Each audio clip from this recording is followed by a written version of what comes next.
पहली बार विधायक का चुनाव रहता, वहाँ सड़कें नहीं थी जी। अगर आपको जाना, अगर आपको बगदारी खाल जाना हो, आपको क्यारा जाना हो, आपको छंपुड़ी जाना हो, तो आपको पहले यहाँ से मसूरी जाएंगे, मसूरी से आएंगे। आज मैंने इतने ग्रिप मार्ग बना दिए हैं, कम से कम 50 करोड़ की लागत से सड़कें वहां पर बनवा दी हैं। तो पहले वो सोचते थे कि यार यहाँ तो वोट तो है नहीं जी, यहाँ पे काम करके क्या फायदा जी।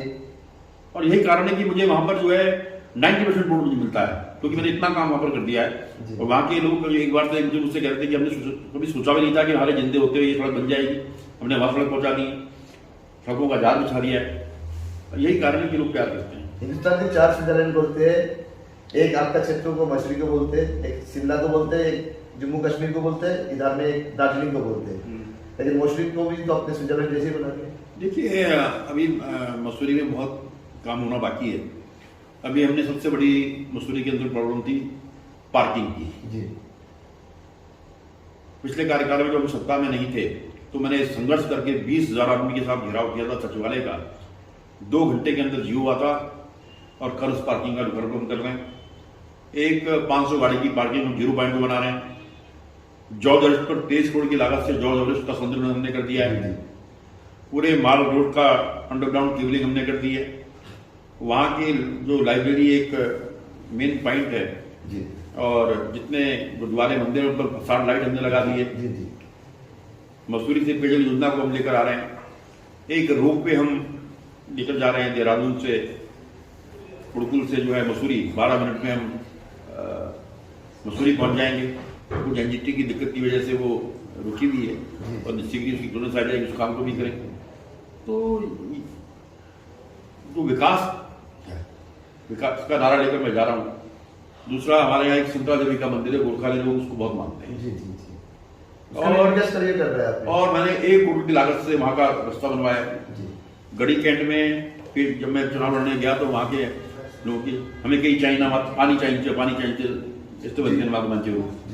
और आज मैंने 2 ट्यूबवेल वहां पर लगा दिए हैं। आज का आज ही लगा दिया, 2 ट्यूबवेल हमने वहां पर लगा दिए हैं। एक वाटर टैंक हम बनाने, वहां की पेयजल की समस्या का समाधान कर दिया है। वहां पर एक टपकेश्वर मंदिर है जी, लोगों की आस्था का केंद्र जी जी। उसमें करोड़ रुपये काम भी कराए हैं अभी। फिर अभी 40 लाख के काम मैंने अभी स्वीकृत किए हैं। वहां पर एक दुर्गामल पार्क है, लोगों की आस्था का केंद्र है, उसका निर्माण उसमें सुधार हमने कराया है। और हर छोटी बड़ी सबसे बड़ी बात है कि मैंने कहा ना कि आप किसी के सुख में नहीं जा सकते एक बार, लेकिन किसी दुख में अगर आप खड़े होते हैं वही तो अगर रात को 2 बजे भी मुझे फोन आता है तो मैं आप कोई आपदा होती है तो वहां पहुंच जाता हूँ।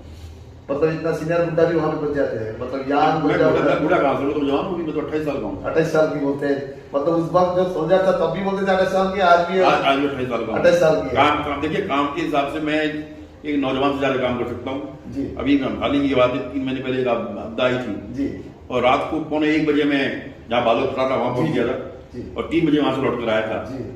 और उस टाइम मेरे पास मैंने पड़ोसी को उठाया क्योंकि गदर वगैरह उस टाइम नहीं होता, स्टाफ नहीं होता है, तो मैं ऐसे ही जो है हाफ पैंट में वहां पहुंच गया था। तो लोग इस चीज को एम्ब्रेस करते हैं। बिल्कुल बिल्कुल सर, इस जगह पे हम एक बार बोलेंगे, हिंदुस्तान में गोरखा लोग के लिए एक प्रॉब्लम चल रहा है। दार्जिलिंग बोल के एक जगह है जो हिंदुस्तान में आप पहचानते हैं, वहाँ पे एक सेपरेट स्टेट गोरखालैंड के इशू भी बहुत पहले से मांग है। एज ए आपको गोरखा को वैल्यूशन बोलते हैं हिंदुस्तान में, आप है नहीं गोरखा, लेकिन गोरखा के सबसे नजीक की वैल्यूशन बोलते हैं आपको। उस जगह पे आप क्या मेंटेन रखते हैं, उन लोगों को क्या करना, कौन से तरह से देखते हैं आप लोगों को डिमांड को? देखिए, गोरखा परिसंघ के लोगों से, विमल लाली से मेरी मुलाकात भी हुई है जी। और हमारी सेंटर की गवर्नमेंट ने उनकी समिति बनाई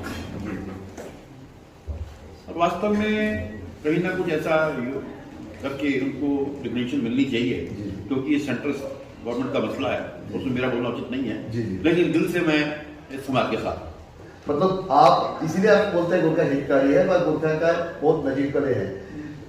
जोशी साहब देखिए, आप जितना डेवलप कर चुके हैं, कर रहा है, आज भी इतना उम्र भी आप बोलते हैं 28 साल के नौजवान है, नौजवान की जैसे आप काम कर रहा है। आपकी देखिए, चुनाव एकदम नजीक में आ गया आपका राज्य पे, बहुत दूर भी नहीं है, लेकिन एक चुनाव से पहले, कोड ऑफ कंडक्ट चलने के पहले आपके कुछ अधूरा काम है जो अपना मसूरी क्षेत्र के लिए संपन्न करना चाहते हैं? नहीं, देखिए, जो भी काम है हमने मुख्यमंत्री से उनकी घोषणा करा दी, अभी खुद सीएम के पास जा रहा हूँ, उन घोषणाओं को पूरा कराना, जी चुनाव से पहले उनका शासनादेश कराना, जी, ये मेरी प्रायोरिटी है। जी जी जी और उसमें मुख्यमंत्री जी का मुझे हमेशा सहयोग मिलता है। कल भी मुख्यमंत्री जी मेरे क्षेत्र में 3-4 बड़े-बड़े कामों का लोकार्पण कर रहे हैं और क्षेत्र की जो जनता होगी उसकी मांग पर हम करेंगे। और निश्चित ही विकास के नारे को लेकर हम जानते, क्योंकि मैंने इतना विकास, मैं 10 साल मेरे से पूर्व यहाँ पर कांग्रेस के एमएलए रहे और 10 साल से मैं एमएलए हूँ, 10 साल। आप जाके जनता से पूछिएगा कि पिछले 10 सालों में कितना काम हुआ, इन 10 सालों में कितना काम हुआ, आपको पता जाएगा मैंने कितना काम किया। जी, मतलब इस क्षेत्र के लिए। हाँ सर देखिए, आप अपना जगह से इतना कार्य कर लिया और भी करने चाहते हैं, ऐसा कुछ कार्यों आपका लगते हैं जो हम कर नहीं पाए, आपका दिल में अभी भी खोट है, या हम ये करने से शायद हमारा जो क्षेत्र है, चुनावी क्षेत्र है, उस क्षेत्र में देखिए हमारे ऐसा कुछ एक विराट स्टेडियम बनना है मसूरी में जी, क्योंकि उसमें फॉरेस्ट का कॉम्प्लिकेशन है जी, जिसकी वजह से जैसे काम शुरू होता है, अभी मैंने फिर काम शुरू किया था, फिर फॉरेस्ट ने उसको रोक दिया। तो उसकी मुझे पीड़ा है कि मैं उस काम को नहीं कर पाया। बाकी मैंने जितने वादे जनता से किए थे सारे वादे हमने पूरे कर दिए, लेकिन वो एक अधूरा काम है, तो भी चुनाव का पहले आप संपन्न करने का दिल रख रहा है। नहीं बिल्कुल, अभी मैंने उसमें काम शुरू करवा दिया था। मैं कल मसूरी गया था जी, और मुझे बताया गया कि इसको रोक दिया है और कल मुख्यमंत्री जी से हम उस बात की जिक्र करेंगे और उसको पूरा करवाएंगे। जी जी जी जी। तो सर देखिए, अभी चुनाव आ रहा है, आप अपना क्षेत्र के बाशिंदा के लिए कुछ मैसेज देना चाहिए और क्या अपील करना चाहिए? मैं अपने क्षेत्रवासी निवेदन करना चाहता हूँ कि जितना विश्वास मेरे क्षेत्र की जनता मुझ पर करती है, उससे ज़्यादा विश्वास मैं अपने क्षेत्र की जनता पर करता हूँ। जब अभी चुनाव का समय है, सारे विधायक अपने अपने क्षेत्र में घूम रहे थे जी, मैंने पूरे प्रदेश की यात्रा की, शहीद सम्मान यात्रा में मैं हर डिस्ट्रिक्ट में गया, वहाँ मैंने सभाएं की और वहीं शहीदों के घरों की पवित्र मट्टी को लेकर हमारे जिससे हम शहरधाम बना रहे हैं जी, तो कई बार मुझसे लोगों ने कहा भी कि दूसरी सब विधायक सब जो है मंत्री तो अपने अपने क्षेत्र दिख रहे हैं।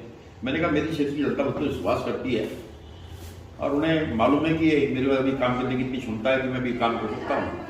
इस भरोसे पर मैं काम करता हूँ, मुझे पूरा भरोसा है कि क्षेत्र की जनता का मुझे प्यार मिलेगा और इस बार पहले से अधिक मार्जिन से मैं जीतूंगा। दुख भरी बात है ये, अंतिम क्वेश्चन हमारा। कुछ दिन पहले हमारा देश की सीडीएस राहत साहब की एक शहीद दर्जन में जो हेलीकॉप्टर दुर्घटना हुई है, वहाँ पे हर देशवासी का दिल जचा है, लेकिन वहाँ पे आपका भी तकलीफ लगा, शायद बहुत ही तकलीफ लगा। मैं गया था। हाँ, आपको तकलीफ, आप तो बहुत ही दिल में जख्म हुआ आपका। उस जख्म को याद ना करे पर आदमी रावत साहब को हर वक्त याद रखे, ऐसा कुछ मेमोरियल कुछ। देखिए, रावत जी से मेरे बहुत गहरे संबंध है। जी जी, आज तो मैं मंत्री हूँ, जब वो चीफ बने थे 2016 में जी, मैं सिर्फ एमएलए था जी जी, और मैं आपसे मिलने गया था। आपने अपनी सीट छोड़कर चीफ की वजह से सुबह में बैठकर बातचीत की थी। जी जी, और हमारे यहाँ जो पहाड़ के लोग जो है फौज में भर्ती होते हैं, जी, हमारे पहाड़ के लोगों की हाइट कम होती है। जी, मैंने उनसे मांग की थी कि यहाँ पहाड़ के लोगों की हाइट कम होती है,